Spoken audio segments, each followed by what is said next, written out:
Hi, I'm Tisha. I'm Loren. And this is the Open Booked podcast. Today, we're talking about Home is Where the Bodies Are by Jeneva Rose. And just kind of recapping 2024 and all of the craziness. So much.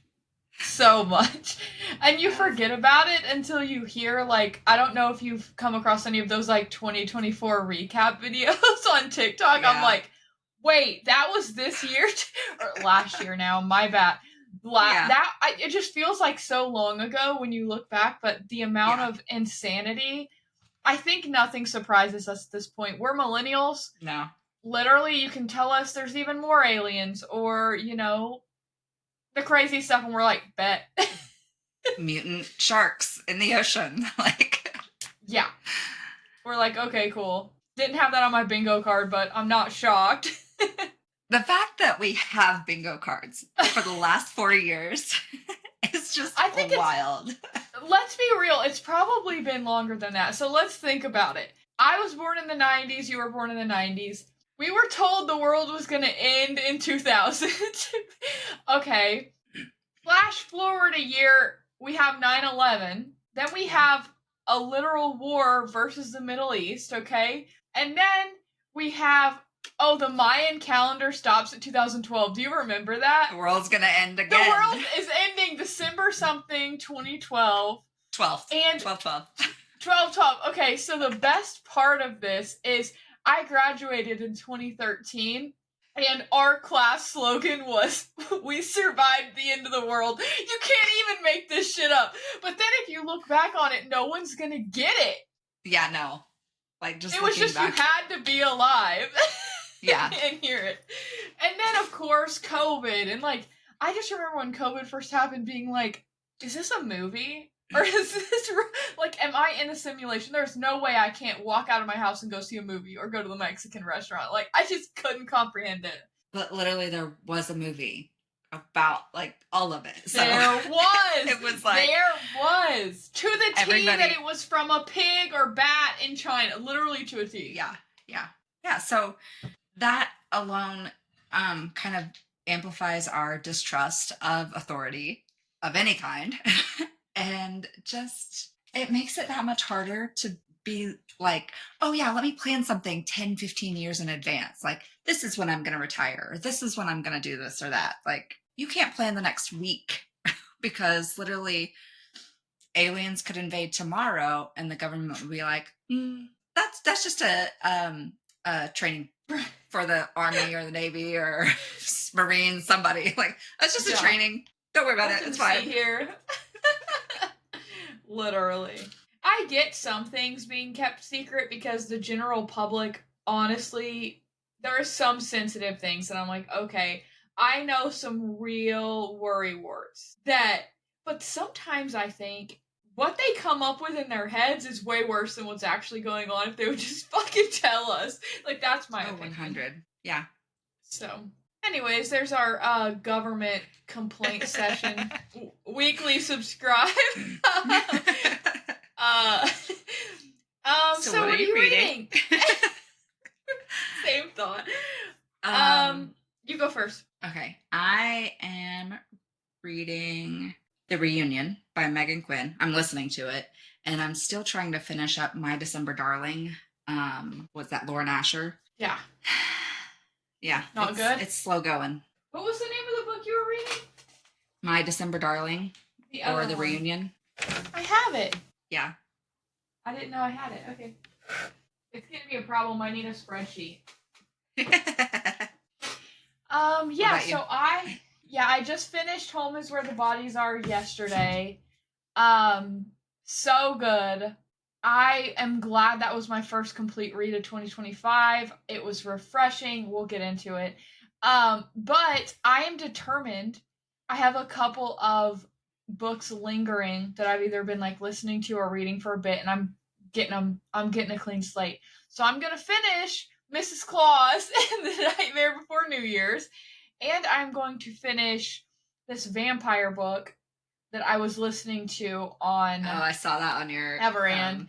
Goodreads. Honestly, I did it again. I think I'm the problem. It's like a series, But it makes sense, so I'm guessing it's another one of those that could be standalones, but I'm like, why do I keep fucking doing this? Anyways, it's because Everand has so much random shit coming and going. I'm convinced that's because all of our issues with this have been on Everand. Oh yeah. For sure. It's 100% them, and I'm just complaining. I'm in a complaining mood today. Sorry, guys. So yeah, that's what I'm determined. After that, I think I'm gonna start, which I'll probably finish both of those today. I'm very close. I think I'm gonna start You Shouldn't Have Come Here by Jeneva Rose, because that's the only book of hers I haven't read. I've read all the other ones. So that I has can a say house I've on read the them front, all. right? Yes. That one's really good. You've read that one? Yeah. My Goodreads said I hadn't, but I know I did because I remember the end. Anyways, I found the book. I was pulling it up. Yes, it's so good. Okay, good. The first book of hers that I read was One of Us is Dead. I think I told you to read that one because I was like, you did. Holy fuck, the craziness of Southern women and murder. Okay, so you guys listening, we are the kind of readers that read a lot of fucking books, and sometimes we're like, what just happened? We forgot. That is one book that lives in my head rent-free! There's some that just stick out to you. I'm sure even if you don't read very many books, you're gonna have a favorite. You're gonna have one that even if you didn't like it, you think about it. And you're like, man, that's one of those books for me. It's probably a top 10. Yeah. So good. Yeah. And I'm like back in the thriller mood. I've read enough light, fluffy, weird. Wait, did I talk about the mean one last week, or did I talk about that drunk at New Year's? I think you talked about it at New Year's. I think you mentioned it last week, just that you were reading it or something, and then, yeah. Okay. Anyways, I'll finish this, and we have to talk about the mean one. Like, we cannot not talk about it. Anyways, I'm gonna read You Shouldn't Have Come Here, and then I'm gonna jump back into my third or fourth reread of Fourth Wing, because it is almost Onyx Storm time, my friends, and my TikTok is full of it. I'm so excited. We need to talk about if we're doing a midnight thing or not. I don't know what day of the week that is, so we need to talk if you want to do something. It's the 21st. Oh, that's a fucking Tuesday. Nah. No. I pre-ordered it on Audible and I pre-ordered it on Amazon, so I have two. I'm gonna go ahead and get it on Kindle too. I'm just gonna fucking have it, okay? Because last release I was very lucky and I got the beautiful Iron Flame sprayed edges, no issues. Oh my god.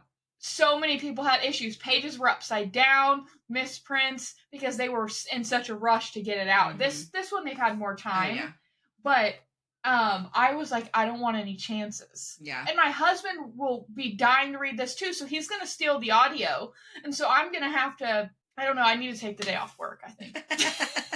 It's Onyx Storm Day. Serious. I have to take the day off. It's Onyx Storm Day. I don't know if I can, it's big, I don't know if I'll read it a whole day, but anyways, yeah, so it's almost that time. I'm sure you're gonna be hopping into, you're gonna pop that Fourth Wing cherry this week. Yeah. Yeah. Are you excited? Yeah. But also nervous because I've seen so much like theories and all of the things about Onyx Storm. So I'm like, I don't know who these people even are, but okay, sounds fun. I think Zayden might get up there with Suit Daddy for you. I'm just saying. Okay. Yeah. Yep. But also, like I say, my husband reads. I think I've mentioned that too. But like, this is a book that has some smut. It's romanticy, dragons, badass, but also like a dude can read it. And like when you get into ACOTAR, you get to Cassian at the end, and you're like, this is for women. Mm-hmm. This is for women. But this book is like, it has a little bit of that. It's not Fade to Black by any means, but it also has like such a good story that like I can talk about it with my husband and he's into it, and then we have other friends that are. It's just, I feel like it's just touches all genres, if that makes sense. Yeah. And I'm excited to be able to talk about it with you because I feel like you have read so many more books than me. I've been excited to have one but I want to talk about it. Okay, should we talk about our reading goals for this year? What we set them at on Goodreads? You go first. I set so last year my goal was 150 and I barely made it. I had less than 12 hours left when I finished my 150th book for the year. So I was like, I felt really rushed in the last couple months and there were several times I panicked. So I took it way down to 120, which really thinking about it, it's only 30 books less, but it's only 10 books a month. So I was like, that's doable. We read 4 books a week Mhm. or 4 books a month on the pod, and I can fit in 6 extra, no problem. Hopefully. Yeah. There's there's some weeks I feel like I'll bust out 4 or 5 books Hmm. because I don't have a lot of calls or I'm making a lot of candles. Like that's when my prime time is. But then there's weeks when I'm like, haven't even read one book. Yeah. So it just ebbs and flows of life. Like I'm traveling next week. Hmm. We're going on vacation. Our flight there is actually 3. Oh, I didn't realize it, but when you try to be cheap, Yeah. that's what fucking happens. But that means I have a full travel day, so I'm gonna bust out a couple books probably. Yeah. So it's just how life works. I also set mine at 120. I had it at 100 last year. I hit it way early. I didn't hit 120, but I kind of took my foot off the gas at the end of the year. Had some time off, spent time played video games. Honestly, let's be real. I started playing Call of Duty with Tisha's husband and my husband and our friends in Florida. But anyways, yeah, so I kind of took my foot off the gas because I had hit that goal. So I know I could have easily done 120. I think I did at 114, something like that. So I could have easily done 120. So I set mine at 120 as well. Now this is what I'm saying. If I don't hit it, I'm not going to stress about it. I'm a very type A goal oriented type of person, and that's one thing I want to not be so psycho. So, you know me, I'm an itinerary, I'm a links, I'm a this. Okay, my vacation next week, I just have to do a little humble brag here. My vacation next week, I have 3 full days with nothing planned. Not even restaurants planned. Nothing. I've looked at no menus. I'm freeballing, and it feels scary. Yeah. That's kind of how ours So, was. Like we day of just like just looked up what's close to us and then just kind of went with it. And it was yeah. nice to not feel like It really, rushed or worrying about yeah. when something was going to open or close or just going. Yeah, what you're in the mood for. Because I feel like when I plan stuff, I'm like, I wake up and I'm like, oh my god, we drank way too much last night. Or we ate this food that isn't settling because we're in a different country. You know what I mean? Like, just life. And you don't account for that in an itinerary. Yeah. As much as I love a good itinerary, we did take one trip in 2021 where Jesse was like, we're not even booking hotels. Like, you need to learn. He pretty much was like, you need to chill the fuck out. Which, you obviously know my husband and I need someone like him to call me on that, Mm-hmm. or else I'm unbearable. I'm very aware. I'm very self-aware. He was like, no, I said, he said, you pick where we fly in, where we fly out, and we're just gonna wing it. So we flew into Jacksonville, Florida, and then flew out of Key West and just drove down the whole A1A like that Kenny Chesney song. Mm-hmm. And we were like, oh, cool, we're 15 minutes from Miami. Let's get a hotel in Miami. Oh, cool, we're by Daytona. We're in West Palm Beach. Like, we did it as we went. Now, the hotels were a little bit more expensive that way, I will say. But we were never rushed because we had like 8 days to get to Key West. Yeah. And it was amazing. We were like, okay, let's get on Yelp and find like the closest restaurant with good reviews. Or we're feeling seafood, we're feeling Mexican. Like it was freeing, but also there's a part of me that's always going to fight that, like, just naturally. Mm-hmm. So the compromise is I plan some days, I leave some days open. Yeah.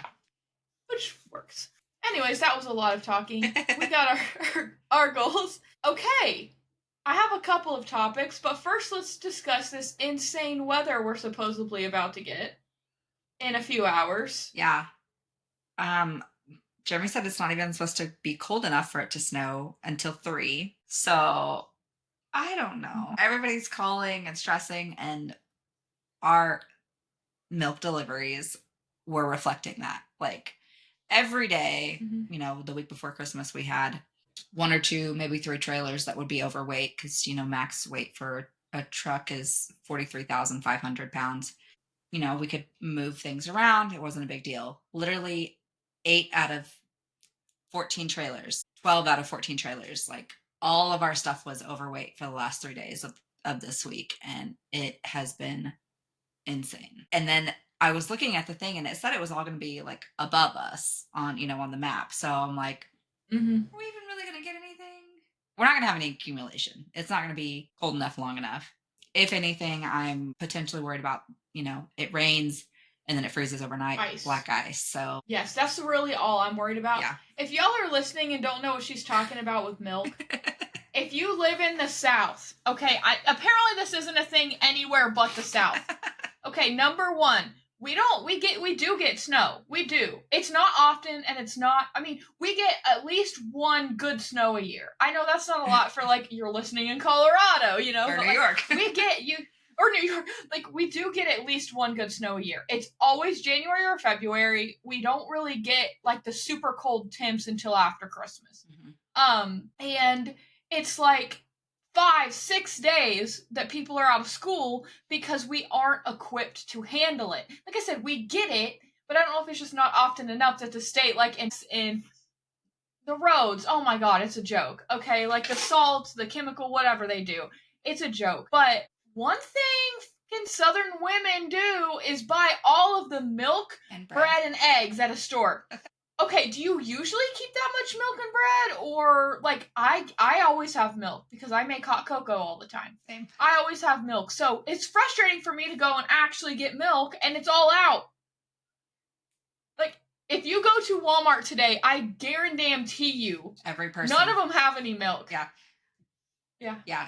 Every person there, if they were able to get it before the cooler was empty, every person has bread, milk, and eggs in their cart. I get it. It's like, especially since I'm doing a lot of baking at home, it is like the main, Staples, not bread though. I get like flour, sugar, milk, and bread. Or sorry, flour, sugar, milk, eggs, and you can pretty much bake all different kinds of bread with like other little side. I don't know. Maybe you want to be able to make sandwiches.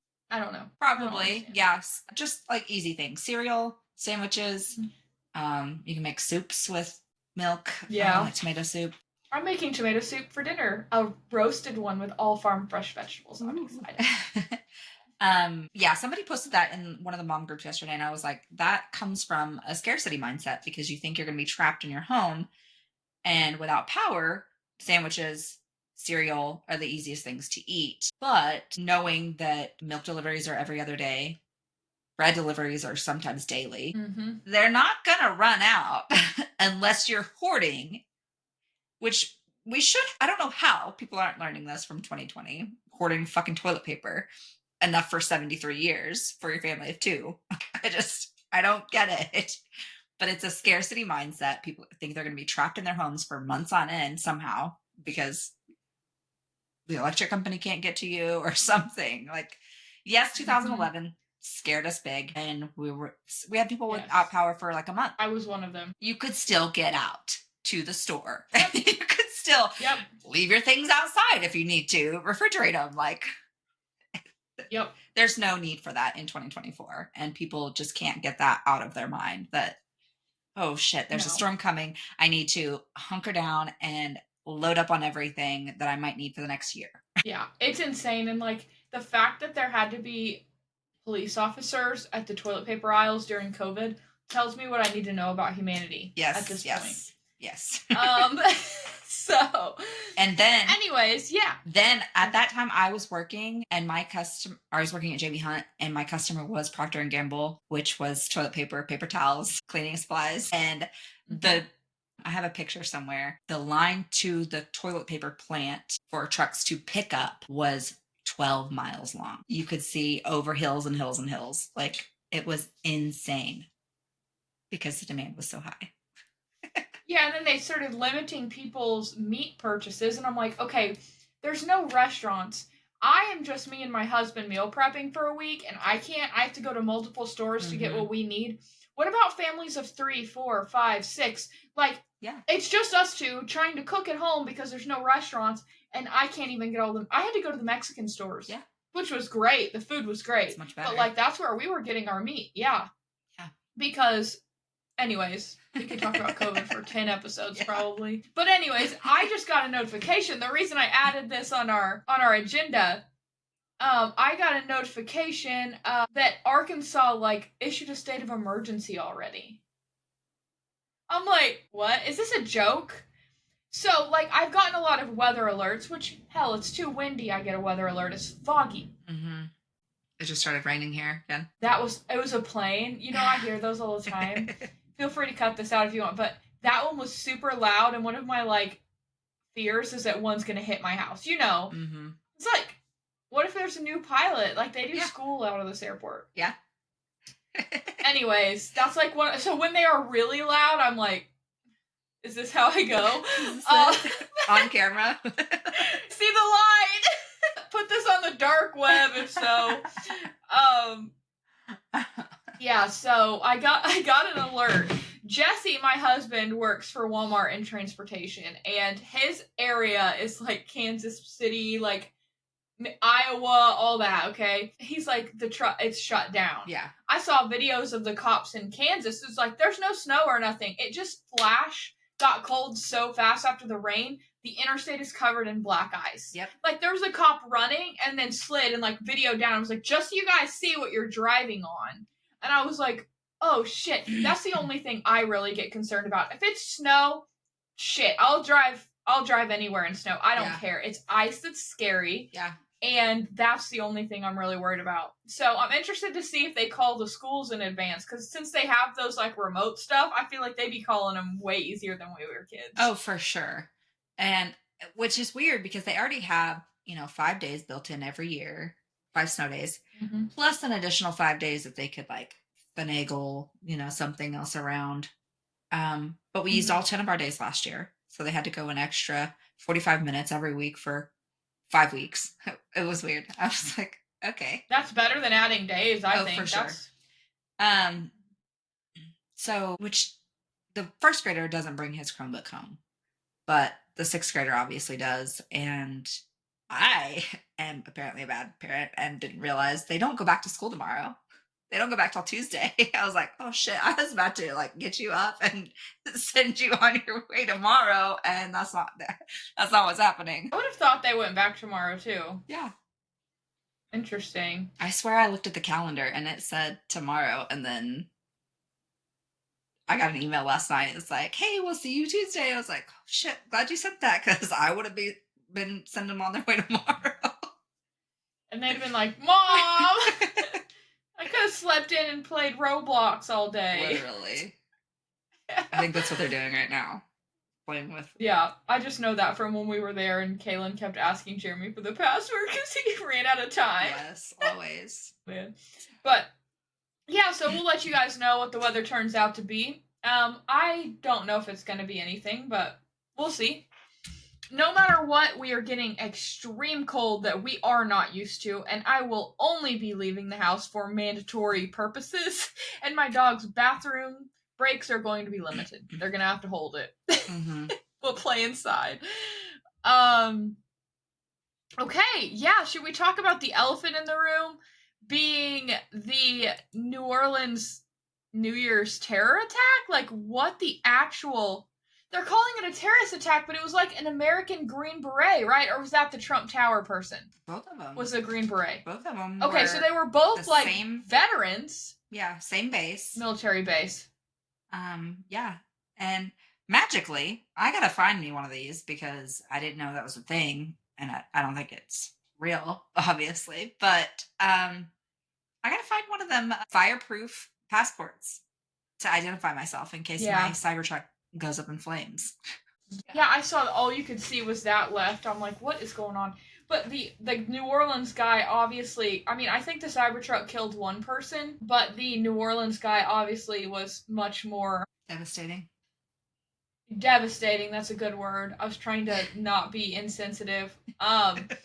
No, it was very, very bad, and it could have been a lot worse. Thankfully, I don't know if you heard, I just heard this yesterday, that when the cops shot his ass down, they accidentally shot the switch to the bombs, so they didn't go off. Oh, that's good.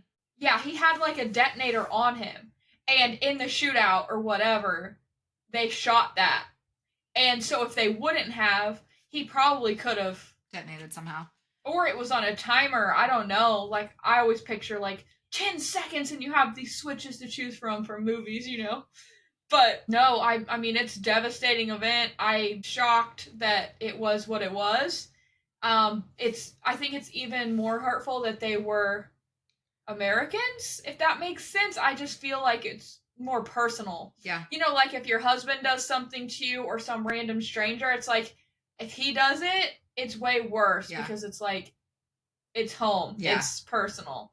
That's how I think of it anyways. It's even worse. Like if it would have just been some random person from ISIS or Hamas or whatever organization that hates us, I would have been like, it sucks, but it's like, it's extra hurtful. Yeah. And not even just like an American, but a veteran. Like you served our country. Green Beret. Yeah, you served our country. You defended our rights and protected us from enemies, foreign and domestic. And then you became a domestic terrorist. Like, what the fuck? Yeah. And like, I get like being upset and wanting to make a statement. You can do that it's literally 2025.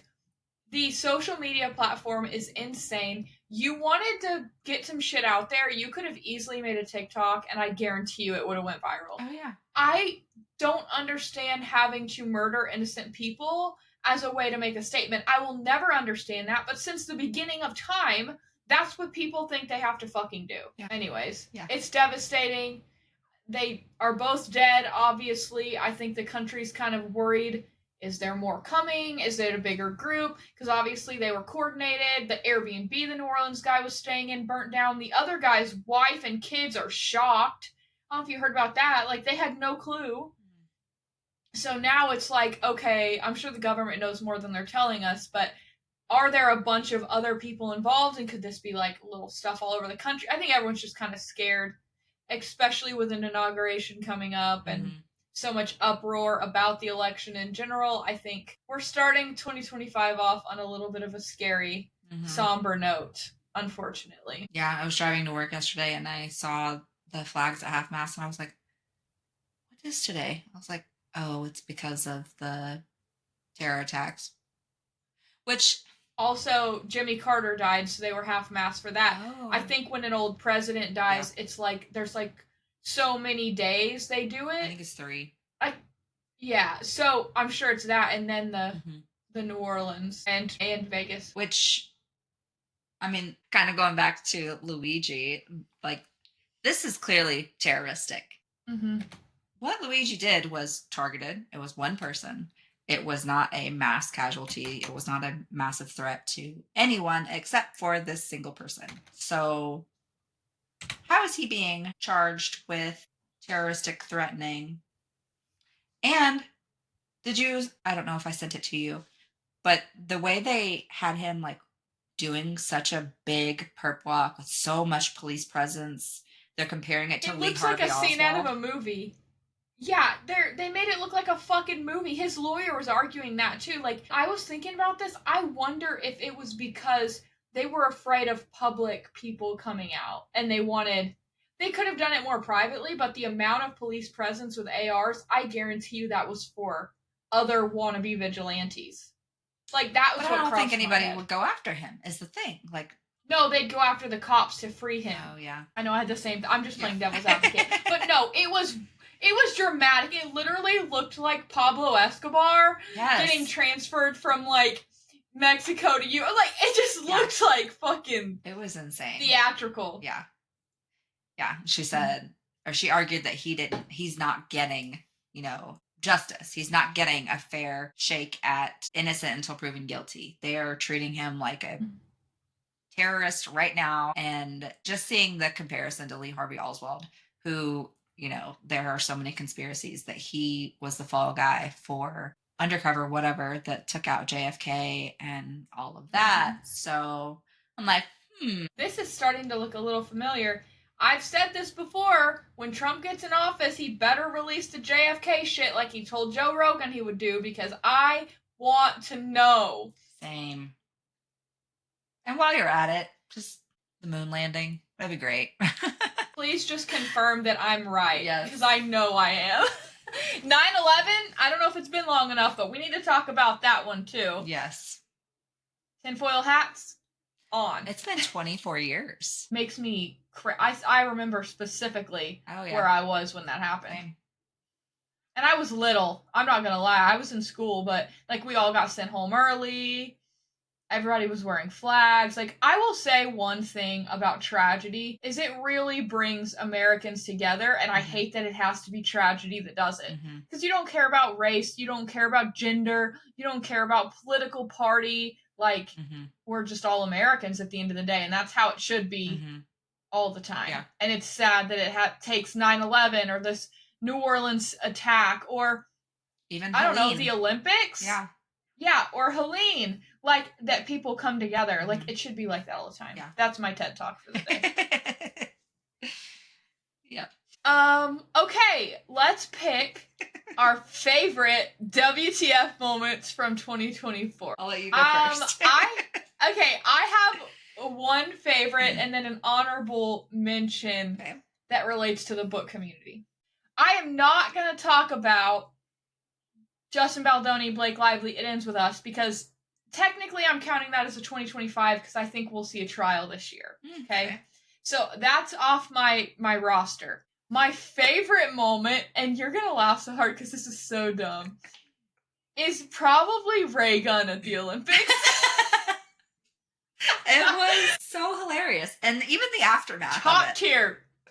The aftermath, top tier. Honestly, I don't know if I told you this, but on Call of Duty, the game I play, when you get the top 3 at the end, you like stand there in your character and you get to do cool dances. Mine does the Ray Gun dance. She even like flops on the ground. I literally, and every time I crack myself up, Jesse gets I'm literally about to cry. My husband gets so annoyed because he's like, you do the same dance every time. It's just so funny. Okay. Oh, man. My honorable mentions are the fact that criminals do illegal activities and the book community wants to fuck them. Okay? Specifically, the one dude with the tattoos and Luigi. I just thought those are the biggest, like, girls, you okay moments that I've had. I think it's hilarious. Like, do I think Luigi's good looking? Yeah, of course he is. But I'm not, like, asking for Rex in the book groups like some of these girls be doing. Yeah. Anyways, okay, let's hear yours. I know you were having a hard time deciding. Mine's not funny, though. Like, the only thing I can think of it doesn't have to be funny. that I literally was like, what the actual fuck for the year was finding out that Kay Granger, who is serving as a congresswoman or senator, somebody in office, elected office, she was just elected 2 years ago, was found in December after missing for 6 months, not showing up for her job to vote for anything, in a dementia assisted living home because she can't leave to go vote or do anything because her dementia has progressed so far that she has no idea who she is, where she is, what she's doing. Like, wait, I didn't know about this. What state is she for? Texas. Really? They probably have a few because they're so big. I think the Senate, every state has 2, and then the House of Representatives depends on the population, so it'd probably depend on if she's a senator I think... What's her name? Kay Granger. Oh, yeah, there she is. Former. She's not... she's old. Yeah. So, clearly she had something of dementia 2 years ago when she was elected anyways? Yeah. And she didn't have the ethical thought process, I guess, to withdraw herself from that power because then she can't collect a paycheck. Yeah, she's in the House of Representatives. She's District 12 of Texas is what it was. Yeah. that was my biggest whoa. So maybe we need to have if someone doesn't show up to 2 votes in, wherever they need to go to do their voting, they're canned. Apparently she used to be the mayor of Fort Worth, so she's from, Dallas area. There is apparently, this has got me on a whole thing, 2 other representatives who missed significant numbers of votes. There's 2 that missed more than her. Um, And they got another pay increase oh, this year. he had cancer. Okay, he has an excuse. And then there's another guy But had a stroke. it's like They're all step down. medical issues. Yeah. Yeah, it's if you have a medical issue, you should not be voting for the laws of my country. You should be focusing on getting yourself better. Yeah, come back. Especially a serious one. Dementia, cancer, stroke. Pretty serious. Those are all yeah. very serious. Yeah. Oh my goodness. Okay, that is a big what the fuck moment. Yeah. Okay, last order of business before we dive into this book. Justin Baldoni. We're going to probably talk about this a little bit every week. I think last week we both kind of shared our thoughts. We thought Blake was a mean girl. We recorded, just so you guys know, I know the episode just came out. We recorded before Justin Baldoni sued the New York Times, okay? We had said, even with all Blake's receipts, that we thought they were both pieces of shit, pretty much, was where we determined. I think I've changed a little bit. I don't think Justin's as big of a piece of shit as she is a big a piece of shit. Yeah. I love that he sent the actual screenshots of the full text messages and proved that she had altered them, like removing emojis and changing the context. Like you and I talked about how we could do that with our conversations and make it look sus. And they obviously did that. This is what I want to know right now. What the fuck is going on in Blake Lively's head that she thinks she can get away with this? Has no one just had the balls to stand up to her because she's a Nepo baby? Like, is he the first person that's like, no, I will not bow down? Probably. Because between her and Ryan's money, everybody else just falls in line. It's like going against Beyonce and Jay-Z. Yeah. Did you watch the roast of 2024 on Netflix? No. I saw it yesterday and thought about it, but I didn't. It was okay. There's a few really funny parts, but there's that girl who at the end was like saying bye and was like, "Thank you, Beyonce, I love you, Beyonce." And it just cracked me up. She's a comedian, obviously, just making a joke, but speaking of that, did you see Niall, was it Niall Horan, the one that went off in Mexico? It was Liam. Liam, yeah. Do you see that he had done something against Beyonce like 3 weeks before? No. And of course, conspiracy people are like, "Oh, Beyonce got to him." Honestly, the state or whoever, the country, Argentina, pressed charges on like several of the hotel workers. Did you see that? Because apparently his manager or someone was in town. He had been clean for a while. And his texts to him were like, "Bring me this." And brought a bunch of drugs. They hired sex workers. Got insane. And apparently had drank like the amount of alcohol that he drank. I think it was like 2/5 within 12 hours. I don't know. It was like, to me, was like, oh my God. I don't remember the exact, so guys, don't come at me for that. But it was an insane amount of alcohol, and then on top of the drugs, and I think he just went crazy. But I think they think someone pushed him out the balcony. I've heard stories that it was the guy, the bellhop? No, what is it? Yeah. I guess Liam had said something offensive to him, and he was gonna leave, and then like rushed back and shoved him. And they had like kept him locked. So I think that's part of the issue too, that they'd like kept him locked in his room. And so they were like, if he wasn't locked in his room, he wouldn't have jumped anyways. I think because he was getting violent. I mean, obviously I saw the pictures. He smashed everything in there. Yeah. But when you're on that many drugs and that much alcohol, you have no idea what you're doing or what's happening. Yeah. I mean, I just know, like, the feeling of being drunk. I don't know the feeling of, like, hard drugs. Okay. But I can only imagine being drunk with something insane would just make you insane. Like, because sometimes I'm drunk and I'm just, like, fall on the ground. And then the next day I wake up and I'm like, why does my back hurt? You know? Like, I can imagine if you have millions of dollars and you're on something, you're like, let's smash this TV! You know, like, very Motley Crue style. Oh, man. Yeah. Okay, should we talk about the book now? Enough of, yeah. Okay. Spoiler alert. Yeah, I didn't do it again. I forgot to do it at the beginning. Okay, we're doing it now. Yes. We caught it before we dove in. Spoiler alert for Home is Where the Bodies Are by Queen Jeneva Rose. Also, I just want to show this book has red. Yes. Oh, you got to read the blurb from Lisa Jewell on the front. Oh, Lisa Jewell says, an emotionally charged, twisty, and haunting thriller you won't soon forget. Love so it. You know it's good. Because I love Lisa Jewell for her like thriller, mystery, murder mysteries. She's one of my favorite authors. And for her, like I told Loren, I was like, for her to be the blurb that Jeneva picked to put on the front, love. Like immediately. One thing I wanted to start adding as well when we talk about these books is where we were able to find them, just so that if you guys want to find them, come back, once you've read it to listen to the rest of the pod. 2 options on this one included with memberships. If you have Everand regular membership, right? Or did it make you do it on the premium? It was regular, but that could change tomorrow.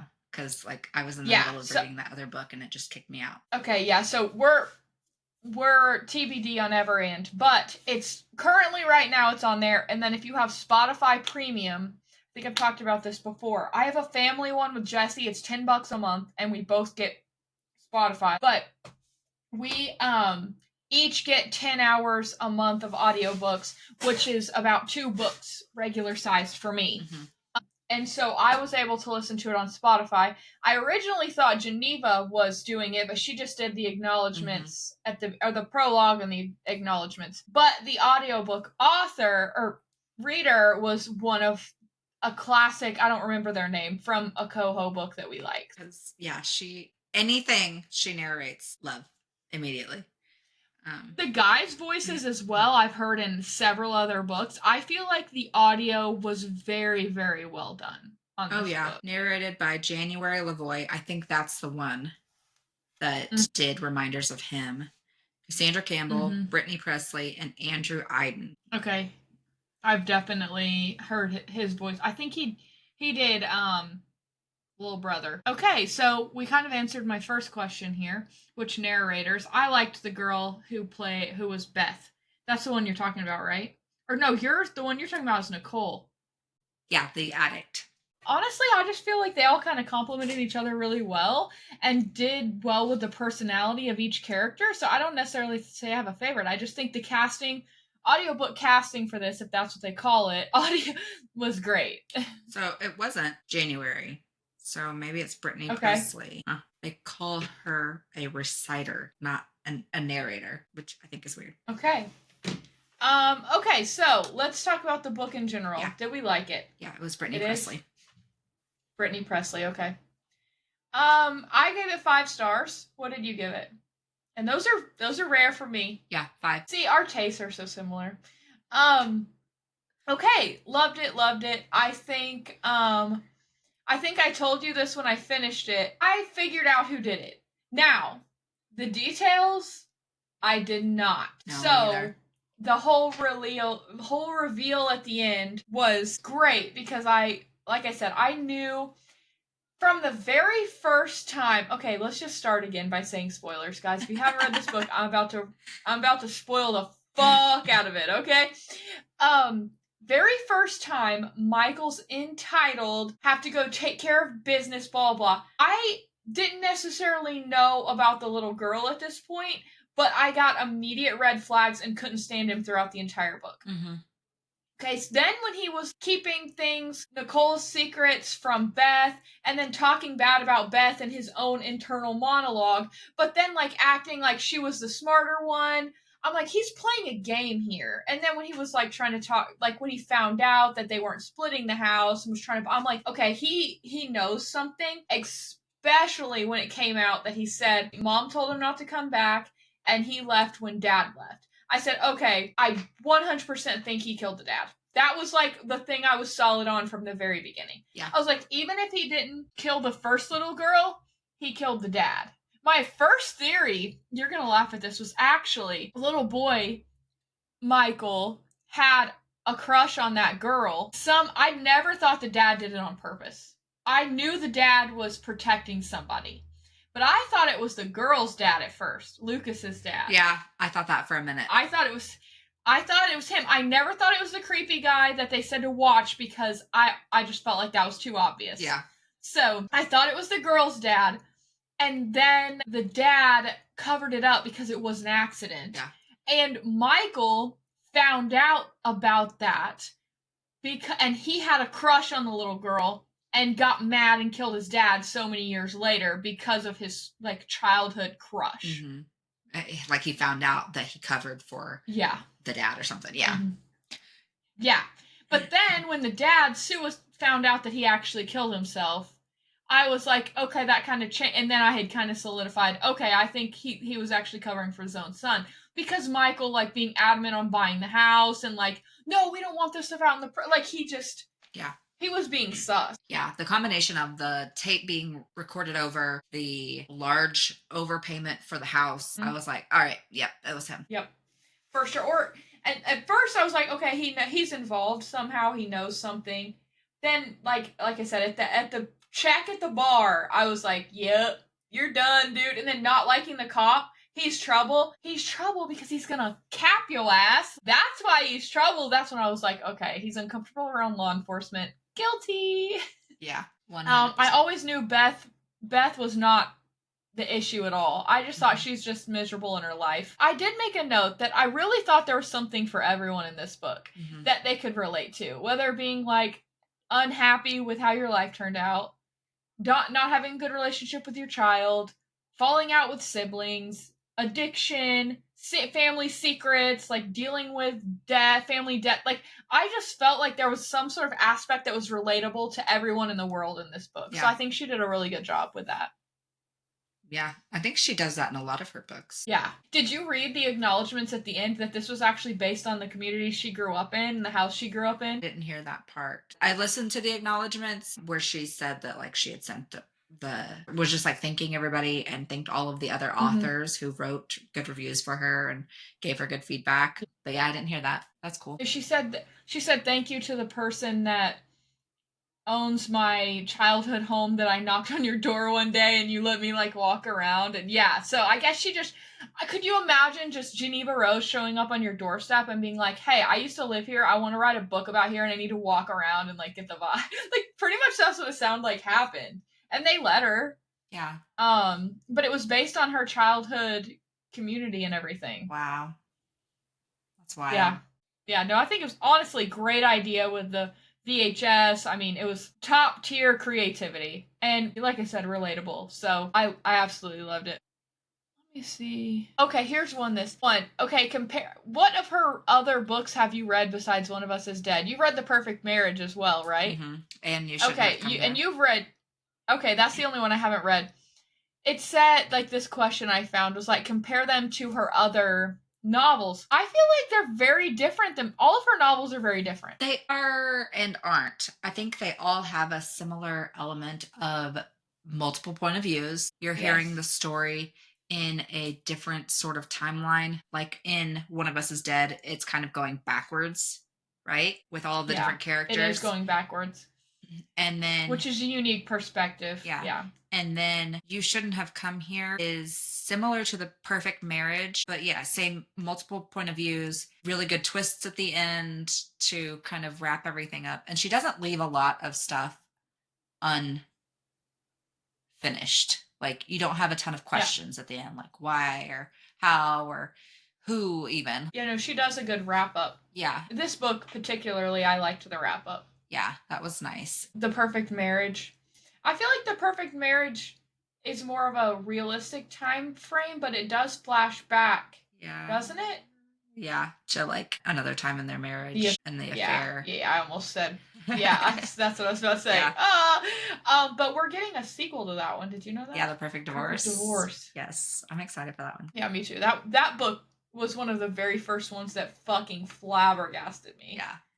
Honestly, every book I've read by her at this point, I'm like, wow. Yeah. Yeah, they're all 5 stars. No, like, Jeneva, you're a queen. And you're hilarious on TikTok. We love you so much. Anyways. Yeah. Okay. Any other notes you have? That's gonna bug me. What else was in, like, all of her books? Oh, I feel like there's always kind of an outside party that you think could be the one doing it or could be involved somehow, but you're not sure. To lead you off the track. Yeah. Yeah. I agree with that. So when the Nicole, the addict, got her note Mhm. from the mom, Oh shit. how did you feel about that? Because I was like, oh my God, that is horrible when your child is suffering I from an addiction. I didn't think what ended up happening, like that it was actually Michael's.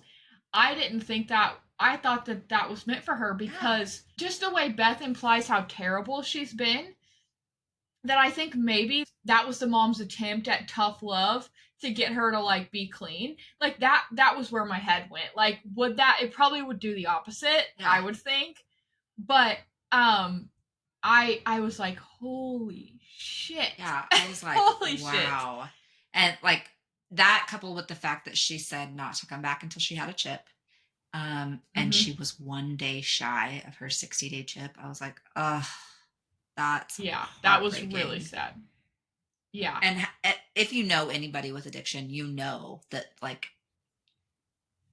just because they get a 60-day chip doesn't mean they're clean. Doesn't mean they're good. Like, did you ever watch the Mila Kunis movie? Like one good week or one Only girl oh no. um, or Ben is I back don't know which with not Sandra Bullock, but what is her name? She played Erin Brockovich in Pretty Woman. What is her name? Oh, with a big smile, Julia Roberts. Yes. But the Mila Kunis movie was the most kind of heart wrenching addiction movie because like she tries so hard it's 4 good days. Like she's just trying to get 4 good days because you have to be clean for 4 days or 72 hours before they can start ketamine treatments, I think.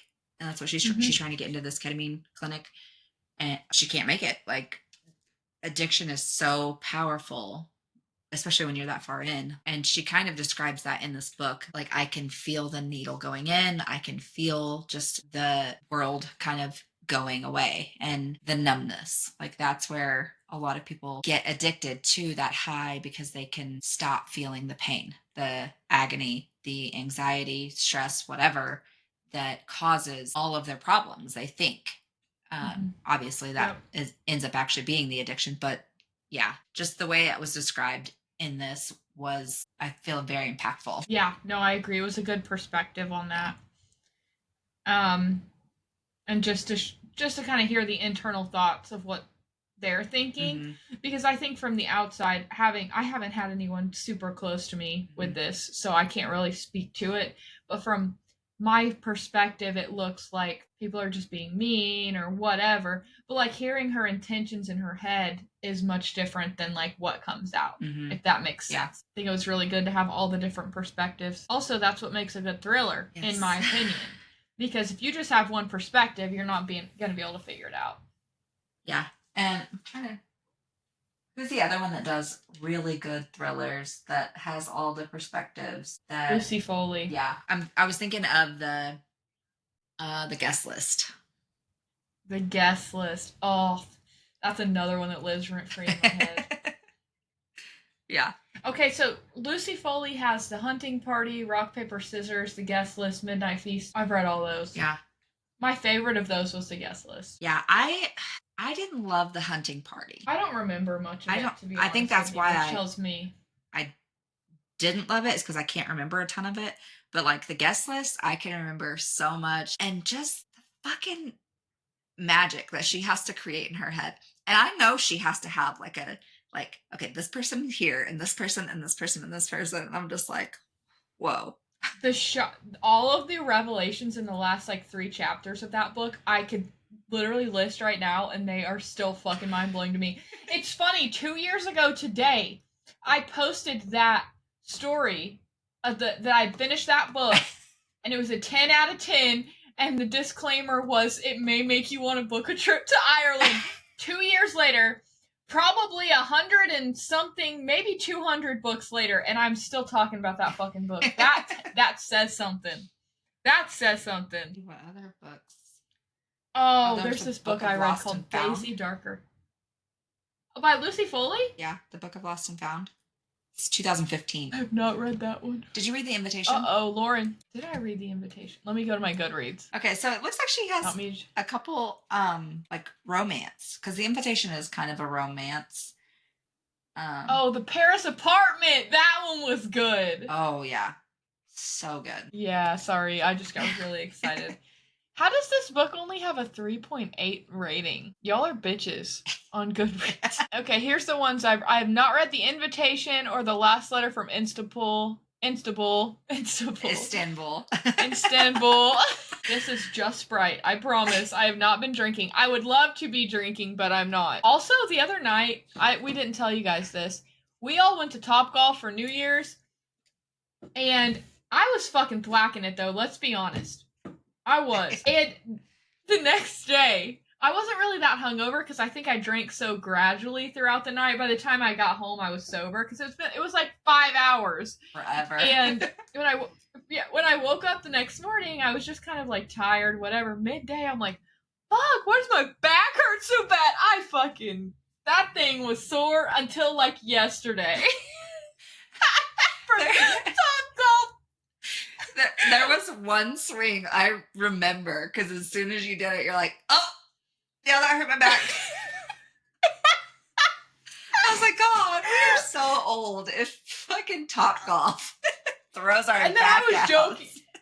I was joking around before my turn. I'm like, okay, gotta stretch, and then I do that shit, and I'm like, oh my God, yeah. No, the pictures. It is now a thing that every single one of our friends has an embarrassing picture of me. They all got pulled up that night, and it is actually hilarious. I don't get bothered by those things. I think they're hilarious. So, yeah, the ammunition for my birthday is just, it's there. Oh, man. Yeah, no, we had a really good time. I don't know why we hadn't been doing that forever. Every year, because yeah. I think that was the cheapest Topgolf and New Year's experience I've ever had.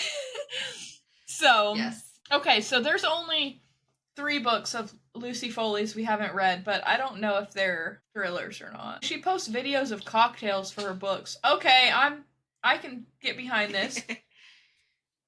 Yeah, so I read The Invitation. It's good. It's a lot more romance based than like mystery. Like there is a little bit of mystery, but not a ton. Got it. But yeah, I didn't know about this Last Letter from Istanbul or Book of Lost and Found, so I'll have to read those soon. Add those to my never-ending TBR. Literally death by TBR. That's going to be on my headstone. Yeah, I think Nicole posted a couple weeks ago. She's like, yes, I intend to read every book I've bought, and you know, I'm on track to read every one by my 592nd birthday. So don't worry about it. Yeah, mind your business. I do want to take one moment before we hop to talk about this book, You're a Mean One, by A.B. Sin. Okay, it said erotic horror. When I hear erotic horror, I think like, I don't know, maybe a thriller with some sex. Okay. No, it was 130 pages, so I finished it in like 30 minutes. But it was the wildest ride, and then by the end of the book, it did not end anything like what I thought. I literally was like, what the actual fuck? The Grinch, Max is a female. That's the Grinch's sex toy, pretty much. Okay. And Martha May is called May Martha. Okay. Anyways, they made it very Grinch themed, which like I'm all about. I love the Grinch, okay? But like this kind of ruins it for me. And I couldn't help but use the faces of all the people who play the Grinch because that's what you do. Yeah. I'm not one of those people that see words on a page. No. Anyways, I got the super ick. I finished it. But if you guys ever want something to be like, what the fuck did I read? Read The Mean One, okay? Like the Bradley Cooper gif. Literally, hopefully that's not me in 3 weeks with Onyx Storm. Oh my gosh. No way. Yeah. That's gonna be you at the end of Iron Flame. She keeps sharing little snippets. I'm like, I can't look at them. If you got it, it'd be so much worse. Yeah, no. Literally. You need to stop reading those or else it's gonna spoil it. I skip over it. I'm like, nope, can't. Okay, good. I'm like, I don't want to. I see enough TikToks and shit. It's like, I if, know. blah, blah, blah. It's I'm like, everywhere. I don't know who these people are. Yeah. So maybe they'll click together this week when I start it. So, Are you yay. doing audio? Yeah, there's no way I can get through all of them. Audible? Yeah. I have 3 versions of Fourth Wing because I'm psychotic. I only have 1 version of Iron Flame, though. Onyx Storm, I just have 1 pre-order, but I'm sure whenever they come out with another one with an extended chapter from Zayden's point of view or some stupid shit, I'll buy. Anything else? I think that's all she wrote. Okay. Go follow our socials. Be sure to subscribe to our Spotify and or YouTube. And share those videos, comment, like. It really helps us so that we can keep going. Feel like we're talking to more than just ourselves. Follow, I think I already said, follow our socials. Open Booked on YouTube, Instagram, TikTok, and Facebook. And then we will talk to you guys next week. What are we? Oh, we just said it. We're talking about Fourth Wing, baby. So yeah, we'll talk to you guys later. Bye.